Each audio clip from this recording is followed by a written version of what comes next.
Ini meja tiga. Jadi pemeriksaan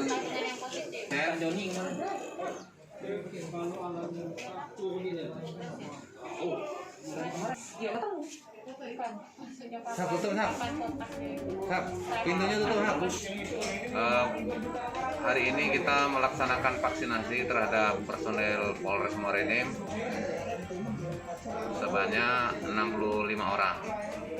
Kemudian ada tambahan dari Taruna Akpol sebanyak 3 orang, 1 taruni, 2 taruna.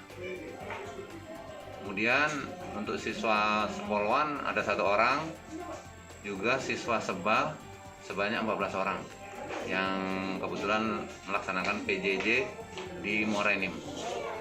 Rencana berapa hari ini?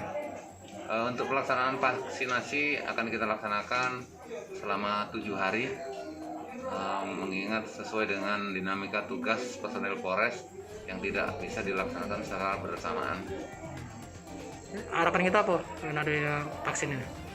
Harapan kita tentunya dengan pelaksanaan vaksin ini kita akan menciptakan kekebalan berkelompok atau herd immunity, sehingga pandemi COVID yang ada di Morenim, khususnya Polres Morenim, akan segera hilang seperti itu. Terima kasih.